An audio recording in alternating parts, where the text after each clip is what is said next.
আল্লাহ রাব্বুল আলামিন মানব গোষ্ঠীর জন্য কোরআনকে নাযিল করেছেন। এজন্য আমাদেরকে এই কোরআনের কথাগুলো, এই কোরআনের বাণীগুলো, বিশ্বনবীর হাদিস আমাদের শুনতে হবে হৃদয় দিয়ে, যেন এই কোরআনের কোন একটি কথা, কোন একটি বিষয়, কোন একটি আমল যেন আমাদের দ্বারা ছুটে না যায়। এজন্য মনোযোগ দিয়ে শোনার দরকার আছে না নাই?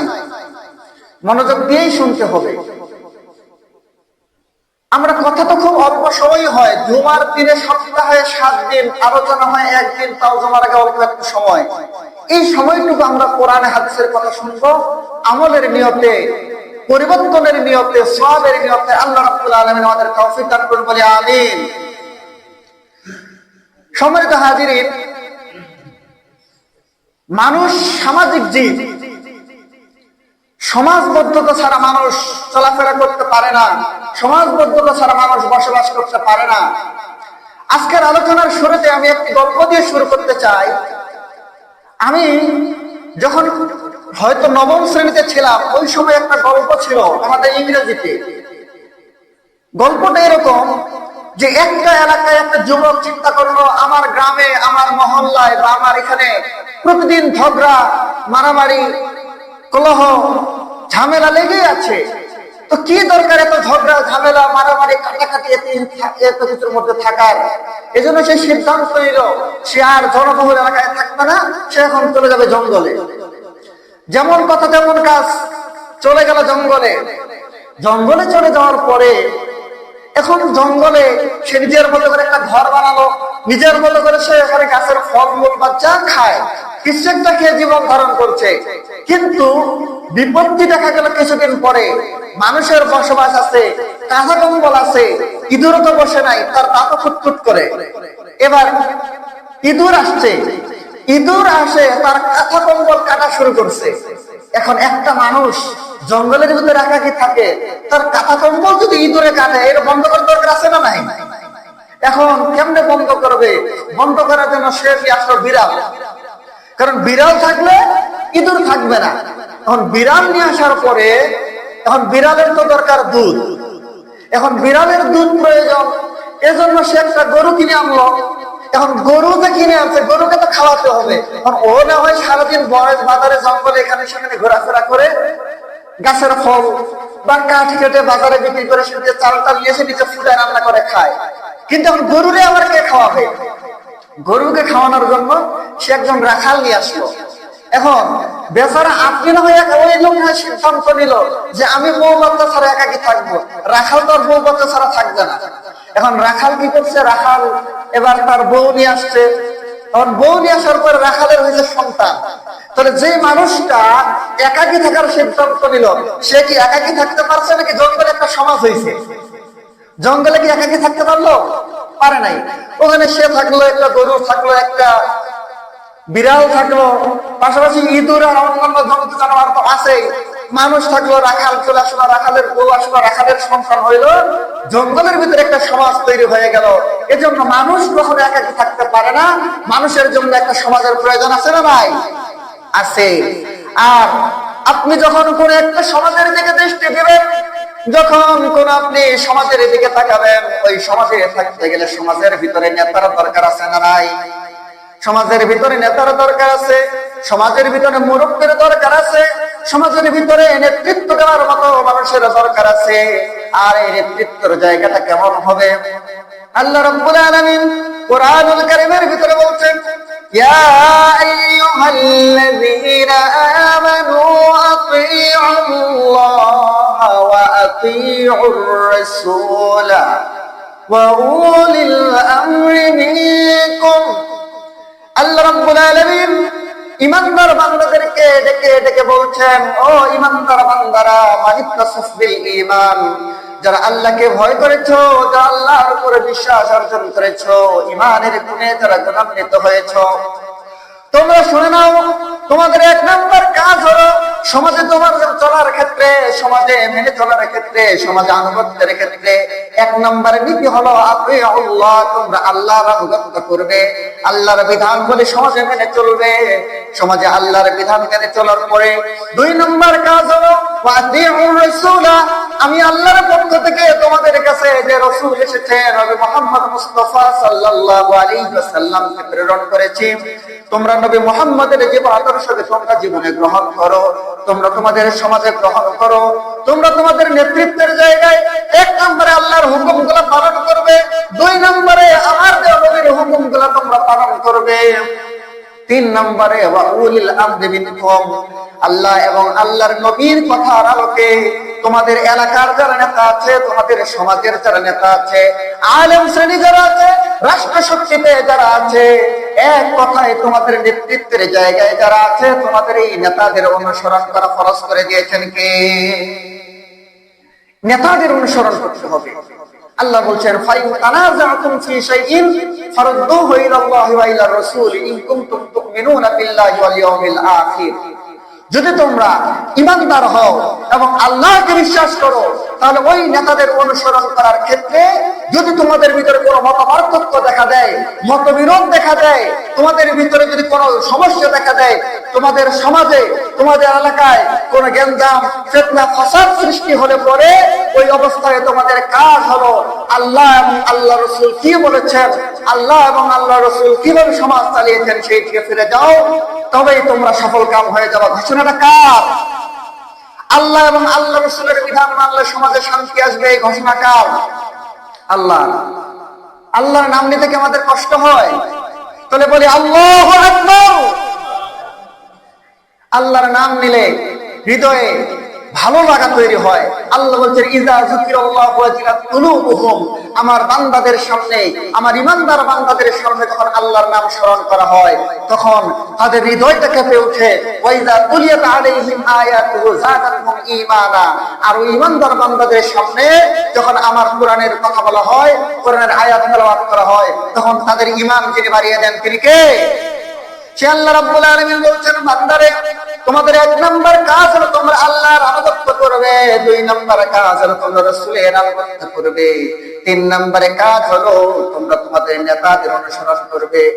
এই নেতাদের অনুসরণ করার গুরুত্ব কত বেশি! আল্লাহর নবী সাল্লাল্লাহু আলাইহি ওয়াসাল্লাম বলছেন ইযা ফারাজা সালাতাকুম ফি সাফারিন ফালিওয়ামিরু আহাদুকুম, একটা সমাজের প্রয়োজন নাই, 1000 কিংবা 1 লক্ষ মানুষের প্রয়োজন নাই, কোন একটা জায়গায় যদি তোমরা 3 জন ব্যক্তি থাকো, 3 জন ব্যক্তি যদি কোথাও ছুটে যাও, তাহলে ওই 3 জনের মধ্যে তোমরা একজনকে নেতা বানায় তার অনুসরণ করো। এই বিধানটা দিলেন আল্লাহর নবী সাল্লাল্লাহু আলাইহি ওয়াসাল্লাম। আল্লাহর নবী ঘোষণা করে দিলেন, ও আমার উম্মতের দলেরা তোমরা শুনে নাও, তোমরা চিন্তা করতে পারো নেতা হয়তো বা 1 লক্ষ মানুষের জন্য দরকার, নেতা হয়তো বা একটা পুরো গ্রামের জন্য দরকার, কিন্তু না, আমি জানাই দিলাম তোমরা যদি 3 জন ব্যক্তিও থাকো, ওই 3 জনের ভিতরে তোমরা একজনকে নেতা বানায়া বাকি 2 জন ওই নেতার অনুসরণ করবে। বলে সুবহানাল্লাহ। ইসলাম শৃঙ্খলাবদ্ধ বিশ্বাসী। যখন আপনার 3 জন থাকবেন, 3 জনেই যদি মাতব্বরি করেন, তাহলে ঝামেলা হওয়ার সম্ভাবনা আছে কিনা? গেছেন হোটেলে, কি খাবেন?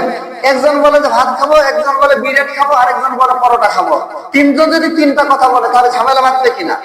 কিন্তু 3 জনে যদি একজনকে নেতা বানায়, আর নেতা যদি বলে যে আমরা এটা খাবো, বাকি 2 জন যদি মেনে নেয়, তাহলে কোনো সমস্যা হবে? এই জন্য আল্লাহ নবী সাল্লাল্লাহু আলাইহি ওয়াসাল্লাম বললেন 3 জন থাকলেও একজনকে নেতা বানাও, তবে এই নেতা হবে লা তাআতা ফি মাসিয়াতিন ইন্নামা তাআতা ফিল মারুফ। এই নেতার অনুসরণ করবা, কিন্তু অবৈধ কাজে না, অন্যায় কাজে না, খারাপ কাজে না। নেতার আনুগত্য হতে হবে ফিল মারুফ, ভালো কাজে, ন্যায় কাজে, সৎ কাজে, ইসলামের পথে। যেই নেতা ডাকবে সেই নেতার আনুগত্য করতে হবে। যেই নেতা মানুষকে অন্যায় করতে বলে, যেই নেতা মানুষকে হত্যার কথা বলে, ওই নেতার আনুগত্য করা যাবে না। সম্মানিত হাজিরিন, আল্লাহ নবী সাল্লাল্লাহু আলাইহি ওয়াসাল্লাম আমাদেরকে ক্ষুদ্রতে ক্ষুদ্র জায়গা থেকে শুরু করে বৃহত্তর পরিসর সর্বক্ষেত্রে আমাদেরকে নেতৃত্বের একটা সুন্দর সিস্টেম শিখিয়েছেন। সামনে আমাদের এই নেতৃত্বের পরিবর্তনের একটা সুযোগ আছে কিনা? সম্মানিত হাজিরিন, বলতে পারেন যে হুজুর আপনি এই কথাগুলো কেন বলবেন? কথা বলার দরকার আছে। আল্লাহর কোরআন বলছে, ইন্নাল্লাহা ইয়া'মুরুকুম আন তু'আদ্দুল আমানাতি ইলা আহলিহা। নিঃসন্দেহে আল্লাহর কোরআনের কথা সত্য না মিথ্যা?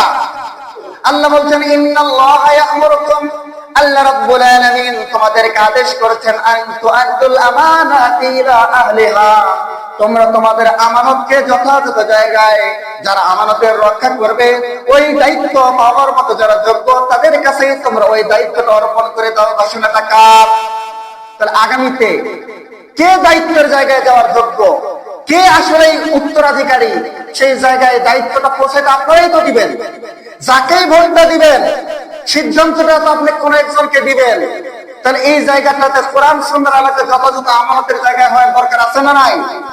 যদি ওইটা যদি আমানতের জায়গার দরকার হয় তো ওইটা নিয়ে কথা বলার জন্য মসজিদের দরকার আছে না নাই? আছে। আল্লাহ তাআলা বলছেন, রাষ্ট্র ক্ষমতা, শাসন ক্ষমতা গ্রহণ করার মতো উপযুক্ত কারা, যোগ্য কারা, দায়িত্বশীল কারা হবে, কাদেরকে আল্লাহর পক্ষ থেকে মনোনীত করা হবে, বা ইসলাম মুমিনরা কাদেরকে ক্ষমতায় বসানোর জন্য চেষ্টা করবে। আল্লাহ রাব্বুল আলামিন কোরআনে বলছেন, আল্লাযীনা ইম্মাক্কান্নাহুম ফিল আরদি আকামুস সালাহ। আল্লাহ বলছেন, আমি যাদেরকে রাষ্ট্র ক্ষমতা দিতে চাই, আমার মুমিন বান্দারা যাদেরকে রাষ্ট্র ক্ষমতার জন্য প্রচেষ্টা করবে, তাদের এক নাম্বার গুণ হচ্ছে ইম্মাক্কান্নাহুম ফিল আরদি আকামুস সালাহ। তারা ওই সমাজে, ওই রাষ্ট্রে, ওই এলাকায় তারা নামাজ কায়েম করবে। তাহলে এক নাম্বার বৈশিষ্ট্য কি হওয়া লাগবে? নামাজি হওয়া লাগবে। এক নাম্বার কি হওয়া লাগবে? যেই নেতা নামাজি সেই নেতার আনুগত্য করতে হবে। যেই নেতা নামাজ পড়ে না, যেই নেতা জীবনে পশ্চিম থেকে সেজদা করে না, যেই নেতা সময়ের আলোকে, সুযোগের আলোকে, যেই নেতা প্রয়োজনে প্রয়োজনে সেজদা দেয়, ওই নেতা কি নামাজি না বেনামাজি? সময় আসছে, নির্বাচনের আগে 5 বার নামাজ পড়ে দিনে, এমনকি এক ওয়াক্ত নামাজ আমার 6 বারও হয়ে যায়। প্রতি ঘন্টায় ঘন্টায় নামাজ পড়ে এই এলাকা ওই এলাকায়, আর অন্য সময় খুঁজে পাওয়া যায় না। এই ধরনের নেতা আছে না নাই? ফজরের নামাজ পড়ে নাই, জোহরের নামাজ 3 বার পড়ছে, একটার সময় একবার, দুইটার সময় একবার, তিনটার সময় একবার, ফজরে আবার জামাতে ছিল না। এই ধরনের যারা আছে এরা কি নামাজি? কেন এরকম 6 বার নামাজ পড়ছে দিনে? আপনি 5 ওয়াক্ত নামাজ পড়েন, আপনি বলছেন 5 বার, উনি একদিনে নামাজ পড়ছে 6 বার, তাহলে আপনার চেয়ে বড় নামাজি। যারা এই ধরনের প্রতারণা করে এরা মুসলমানদের নেতা হওয়ার যোগ্যতা রাখে না। সম্মানিত হাজিরিন, তাহলে আমাদের যারা দায়িত্বশীল হবে, আমাদের যারা নেতা হবে, আমাদের সমর্থন যারা পাবে, তাদের এক নম্বর বৈশিষ্ট্য হবে তারা হবে নামাজি। বলি সুবহানাল্লাহ। 2 নম্বরে আল্লাহ রাব্বুল আলামিন বলছেন, ইম্মাক্কান্নাহুম ফিল আরদি আকামুস সালাতা ওয়া আতাউজ যাকাত। তারা যাকাত প্রদান করবে, তারা মানুষের কাছ থেকে চাঁদাবাজি করবে না, বরং তারা যাকাত আদায় করবে। তারা মানুষের সম্পদ অন্যায়ভাবে লুণ্ঠন করবে না, তারা দেশের টাকা বিদেশে পাচার করবে না, বরং দেশের স্বার্থে, জাতির স্বার্থে তারা যাকাত আদায় করবে। একটা সমাজে যদি যাকাত আদায় করা হয়, একটা সমাজে যদি যাকাতকে প্রতিষ্ঠা করা হয়, একটা সমাজে যদি যাকাত ভিত্তিক অর্থ ব্যবস্থা তৈরি করা হয়, আল্লাহ তাআলা বলছেন ওই যাকাতের কারণে, ওই যাকাতের ভিতরে গরিব দুঃখীর হক আছে, ওই হক যদি গরিবের হক গরিবের কাছে পৌঁছায় দেওয়া হয়, তাহলে ওই সমাজের সমস্ত গরিব দুঃখী মানুষগুলো একটা সময় প্রতিষ্ঠিত হয়ে যাবে। একটা সময় ওই এলাকার কোন অর্থনৈতিক সমস্যা আছে, সবগুলো সমস্যাকে যিনি দূর করে দিবেন তিনি কে? আল্লাহ। এজন্য যারা যাকাতের পক্ষে, যাকাতের কথা বলে, তাদেরকে নেতা বানাতে হবে। ঘোষণাটা কার? আল্লাহ। 3 নম্বরে আল্লাহ বলছেন, আকামুস সালাহ ওয়া আতাউজ যাকাত ওয়া আমারু বিল মা'রুফ। তারা সৎ কাজের আদেশ করবে, ভালো কাজের কথা বলবে, সৎ কাজ করবে। আর 4 নম্বরে ওয়া নাহাউ আনিল মুনকার, অন্যায় কাজে বাধা দিবে, অসৎ কাজে বাধা দিবে। নিজে তো অন্যায় করবে না, অন্যকেও অন্যায় করতে দিবে না, এমন মানুষের দরকার আছে না নাই? কোরআন হাদিস তো আছে, কোরআনের বাইরে আপনার মস্তিষ্ক কি বলে? যে মানুষটা অন্যায় করে তাকে দরকার, নাকি যে অন্যায়ের বিরুদ্ধে কথা বলে তাকে দরকার? কথা বলেন। বাকিরা অন্যায়ের পক্ষের মানুষ। যারা কথা বললেন না তারা চান যে অন্যায়কারীরা ক্ষমতা আসুক, তাই তো? তাহলে কথা বলেন না কেন? আল্লাহ তাআলা বলছেন, আমারু বিল মারুফ ওয়া নাহু আনিল মুনকার, যারা সৎ কাজে আদেশ করবে, অসৎ কাজে বাধা দিবে, এই ধরনের মানুষরাই হতে পারবে এই জমিনের উত্তরাধিকারী। এই ঘোষণা কার? আল্লাহ। সেই আল্লাহ রাব্বুল আলামিন আমাদেরকে এই যে নেতা চিনিয়ে দিচ্ছেন, এখন এই নেতা চিনিয়ে দেওয়ার পরে এই নেতা কি এমনি এমনি আসমান থেকে নাজিল হয়ে যাবে, নাকি তার পরিবর্তনের চাবিকাঠি আমাদের হাতে? আমাদের হাতে আছে কিনা? আছে। আল্লাহ বলছেন ইন্নাল্লাহা লা ইউগাইয়িরু মা বিকওমিন হাত্তা ইউগাইয়িরু মা বিআনফুসিহিম। ওই জাতির মানুষদের ভাগ্য আল্লাহ তাআলা কখনো পরিবর্তন করেন না যেই জাতির মানুষেরা তাদের ভাগ্য পরিবর্তনের জন্য নিজেরা চেষ্টা না করবে। আপনি আমি যদি আপনার আমার ভাগ্য পরিবর্তনের চেষ্টা না করি, তাহলে এই ভাগ্য কেউ পরিবর্তন করে দিবে না। আপনি আমি যখন চেষ্টা করব, তখন আপনার আমার ভাগ্য পরিবর্তন হবে। আর আপনি আমি যদি চেষ্টা না করি, আপনি আমি যদি প্রচেষ্টায় লিপ্ত না হই, আপনি আমি যদি এটার জন্য কাজ না করি, তাহলে আপনার আমার ভাগ্য কোনোদিন পরিবর্তন হবে না। যেই লাউ সেই কদুই থাকবে। আর এই লাউ আর কদুর যদি পরিবর্তন করে মিষ্টি কুমড়া কিংবা ভালো ফলমূল খাইতে চান, তাহলে এটা পরিবর্তনের চেষ্টা কাই করতে হবে? আপনাকেই করতে হবে। লাউ আর কদুর গাছ লাগায়ে আপনি আপেল চাইবেন, এটা তো সম্ভব না। সম্মানিত হাজিরিন, আল্লাহ তাআলা বলছেন, এই যে কথাগুলো আসতেছে, আমি প্রথমেই বলছি যে আল্লাহ বলছেন ইন্নাল্লাহা ইয়া'মুরুকুম আন তু'আদ্দুল আমানাতি ইলা আহলিহা। যোগ্য মানুষের কাছে দায়িত্ব তুলে দেওয়াটা এটা আপনার একটা আমানত। আপনি আমানতটা কার হাতে তুলে দিচ্ছেন? যে আমানত রক্ষা করবে তাকে তুলে দিবেন, নাকি যে আমানতের খেয়ানত করে আপনাকে ডুবাবে, যে আমানতের খেয়ানত করবে তাকেই দায়িত্বটা দিবেন? এটা যেমন আপনার দায়িত্ব, যেমন এই দায়িত্ব সঠিকভাবে পালন করবেন নাকি ভুলভাবে পালন করবেন, এটাও আপনার সিদ্ধান্ত। কিয়ামতের দিন কিছু মানুষ আল্লাহর আমল নামায়, আল্লাহ যখন তাদেরকে আমল নামা দিবে, তারা দাঁড়াবে, দাঁড়ায় দেখবে তাদের আমল নামায় জেনার গুনাহ লেখা। সে বলবে যে আল্লাহ, আমি তো জেনার গুনাহ করি নাই, আমি তো মানুষ হত্যা করি নাই, আমি মানুষের সাথে অন্যায় খারাপ কাজ করি নাই, আমি মানুষের সম্পদ অন্যায় ভাবে গ্রাস করি নাই, আমি রব্বুল আলামিন আমি তো ব্যাংক ডাকাতি করি নাই, রব্বুল আলামিন আমি মানুষের খারাপ হয় এমন কোন সিদ্ধান্ত গ্রহণ করি নাই, ইসলামের বিরুদ্ধে যায় এমন কোন কাজ রব্বুল আলামিন আমি করি নাই। কিন্তু আমি দেখতে পাচ্ছি আপনারা ফেরেশতারা লিখে রাখছে, আমার আমল নামায় জেনার গুনাহ লিখে রাখছে, আমার আমল নামায় চুরির গুনাহ লিখে রাখছে, ডাকাতির গুনাহ লিখে রাখছে, আমার আমল নামায় খুন এবং ধর্ষণের গুনাহ লিখে রাখছে। রব্বুল আলামিন আপনারা ফেরেশতারা হয়তো বা ভুল করেছে। আবার একদল মানুষ এসে বলবে রব্বুল আলামিন আমি তো সওয়াবের কাজ করি নাই, আপনারা ফেরেশতারা এত কিছু লিখে রাখছে, হয়তো আপনি পরীক্ষা নিচ্ছেন আমি সত্য বলি কিনা। রব্বুল আলামিন আমি এত সওয়াবের কাজ দুনিয়ার জমিনে করি নাই, আমি এত ভালো কাজ করি নাই, আমি কোনোদিন সংসদে যাই নাই, কিন্তু আমার আমলনামায় লেখা আছে সংসদে গিয়ে এই ভালো কাজ করার সওয়াব লেখা আছে। এটা কিভাবে সম্ভব? রব্বুল আলামিন বলবে বান্দারে, তুমি যখন দুনিয়াতে ছিলে, আমি দুনিয়াতে কোরআন নাযিল করেছিলাম, ওই কোরআনের ভিতরে সূরা নিসার 85 নম্বর আয়াতে বলেছিলাম من يشفع شفاعة حسنة يكن له نصيب منها ومن يشفع شفاعة سيئة يكن له كفل منها। আমি দুনিয়ার জমিনে ঘোষণা করে দিয়েছিলাম, যে ব্যক্তি কোন ভালো কাজের সহযোগিতা করবে, যে ব্যক্তি কোন ভালো কাজের সমর্থন করবে, যে ব্যক্তি কোন ভালো ব্যক্তিকে সহায়তা করবে, ওই ভালো কাজ ওই ভালো ব্যক্তি ওই ভালো জায়গায় সমর্থন করার কারণে যতগুলো সওয়াব হবে, ওই সওয়াবের আমলনামা যে ব্যক্তিরা সাপোর্ট দিল, যে ব্যক্তিরা সহযোগিতা করলো, যে ব্যক্তি সমর্থন করলো, যার সমর্থনে গিয়ে একটা মানুষ ভালো কাজ করতে পেরেছে, যার সমর্থন পেয়ে একটা মানুষ অন্যায়ের বিরুদ্ধে কথা বলতে পেরেছে, ওই মানুষটা অন্যায়কে রুখে দেওয়ার কারণে, ওই মানুষটা ভালো কাজ করার কারণে যে সওয়াব অর্জন করেছে, যে ব্যক্তিরা ওই মানুষটাকে সাপোর্ট দিয়েছে, সমর্থন দিয়েছে, ওই ব্যক্তিটাও সেই আমলনামাতে সেই সওয়াব পেয়ে যাবে। আবার যে ব্যক্তিরা বলবে রব্বুল আলামিন আমি তো গুনার কাজ করি নাই, আমার আমলনামায় কেন এই গুনাহগুলো লেখা আছে, তাদেরকে বলবে বান্দা আমি কোরআনের কারিমের ভিতরে ওই সূরা নিসার 85 নম্বর আয়াতে এটাও বলে দিয়েছিলাম, মাইয়াশফা শাফাআতান সাইয়্যাতান, যে ব্যক্তি কোন খারাপ কাজে অংশগ্রহণ করবে, খারাপ কাজে সমর্থন করবে, খারাপ ব্যক্তিকে সমর্থন করবে, যে ব্যক্তির সমর্থন পেয়ে কোন ব্যক্তি খারাপ কাজের সুযোগ পাবে, যে ব্যক্তির সমর্থন পেয়ে কোন ব্যক্তি অন্যায় কাজে কাজের সুযোগ পাবে, যে ব্যক্তির সমর্থন পেয়ে কিছু মানুষ নিজেকে নেতা মনে করে অন্যায় কাজ করবে, চাঁদাবাজি করবে, লুণ্ঠন করবে, ওই ব্যক্তি যে খারাপ কাজগুলো করবে, যাদের সমর্থন পেয়ে খারাপ কাজগুলো করেছে, প্রত্যেকটা গুনাহের এক একটা অংশ আমি ওই ব্যক্তির আমলনামায় দিয়েছি। কারণ ওই ব্যক্তি সাপোর্ট করেছে বিধায় ওই ব্যক্তিরা ক্ষমতায় গিয়ে লুটতরাজ করতে পেরেছে। সম্মানিত হাজিরিন, মুসলমান ভাইয়ের আমার, আমাদেরকে খেয়াল করতে হবে আপনি কাকে সমর্থন করবেন, আপনি কাকে সাপোর্ট করবেন।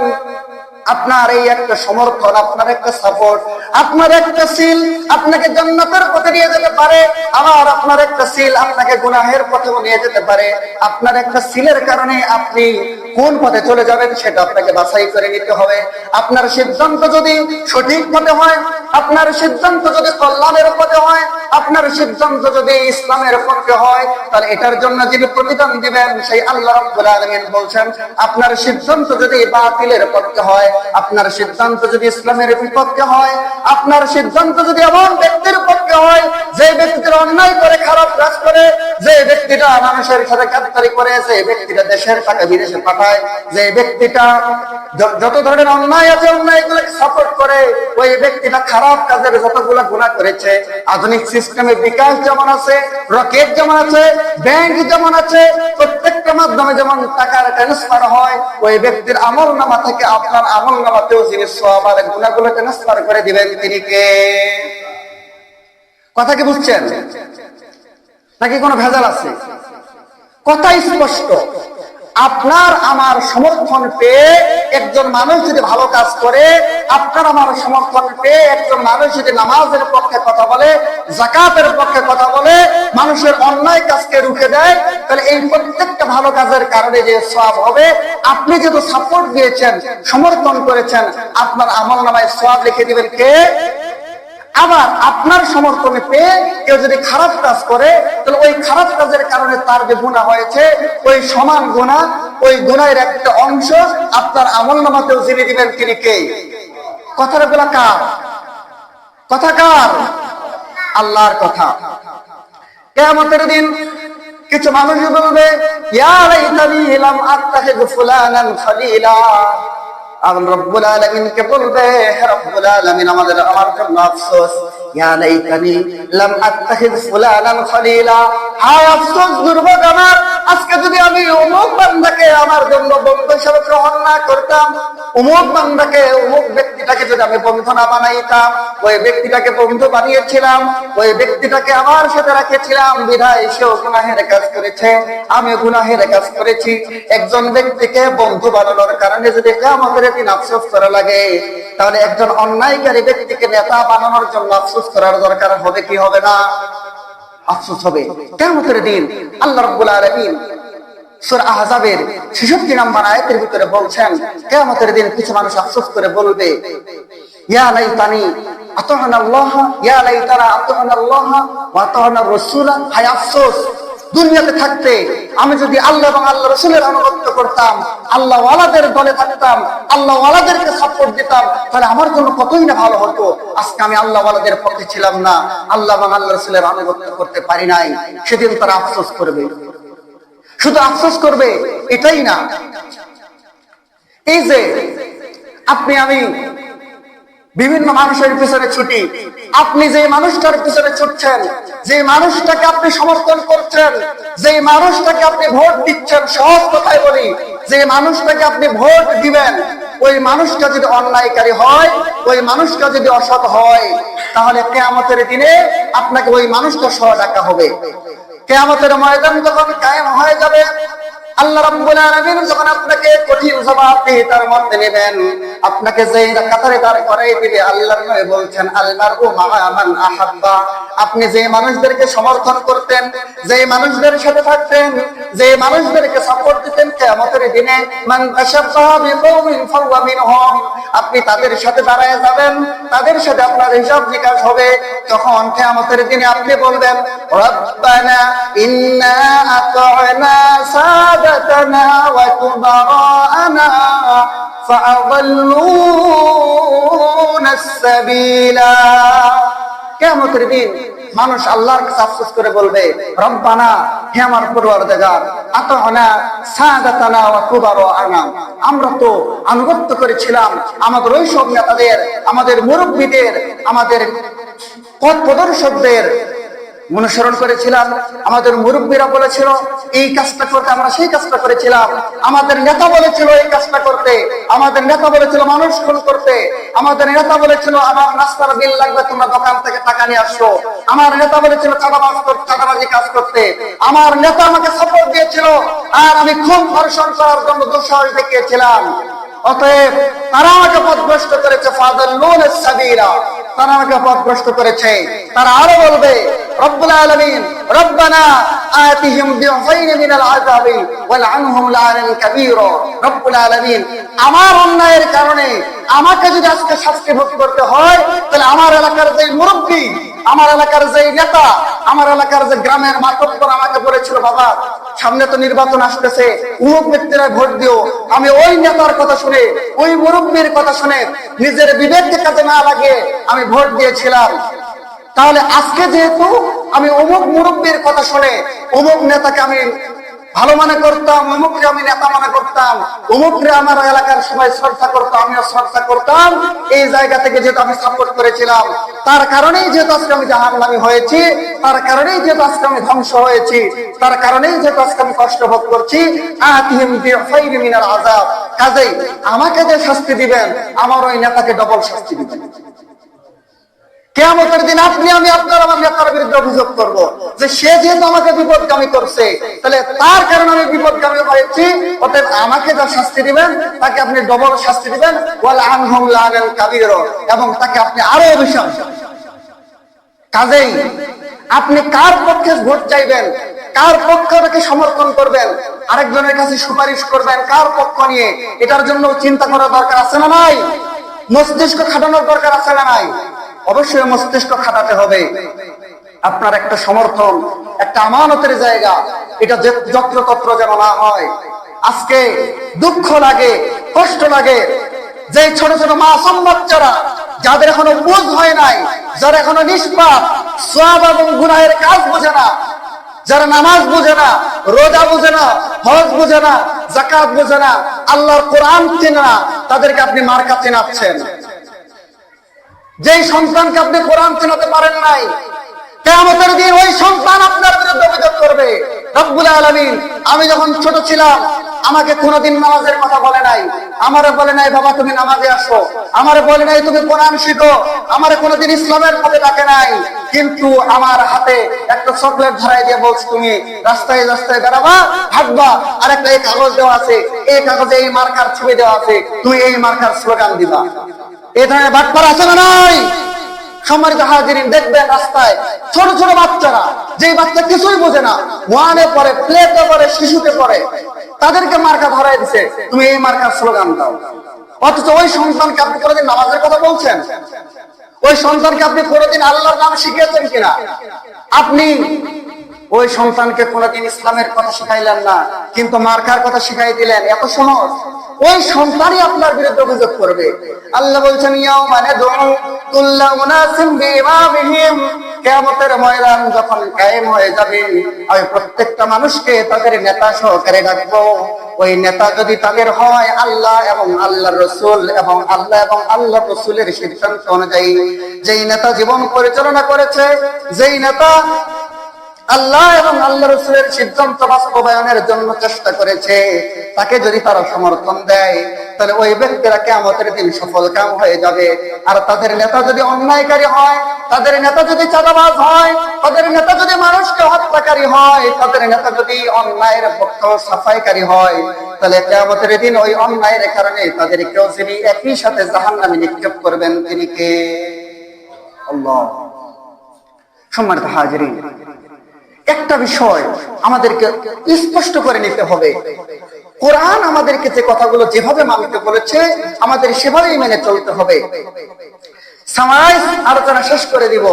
সার সংক্ষেপ যেটা বলতে চাই সেটা হচ্ছে, ভোট একটা আমানত।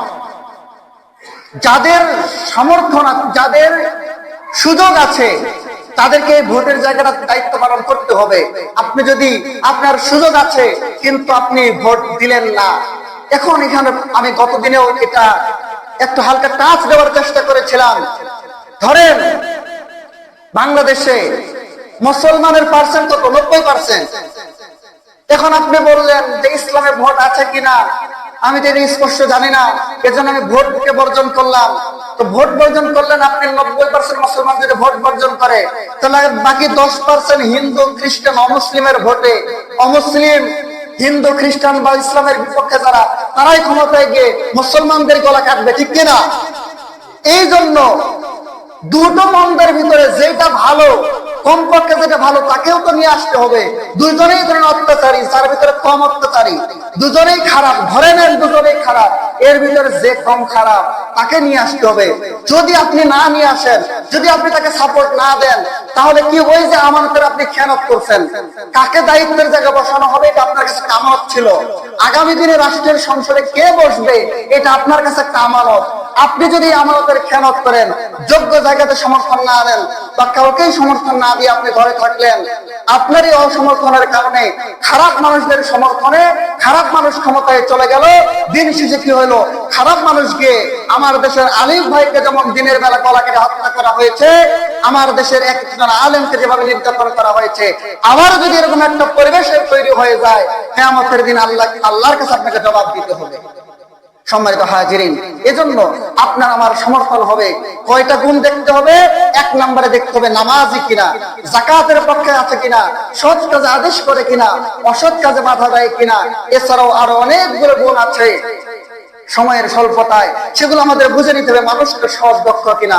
আল্লাহ রাব্বুল আলামিন আমাদেরকে এই জিনিসগুলো বুঝে এই অনুযায়ী আমাদের এখনো সময় আছে সুস্থ সঠিক স্বচ্ছ একটা সিদ্ধান্ত নেওয়ার। আল্লাহ রাব্বুল আলামিন আমাদেরকে তৌফিক দান করুন, আমিন। ওয়া আখিরু দাওয়ানা আলহামদুলিল্লাহি রাব্বিল আলামিন।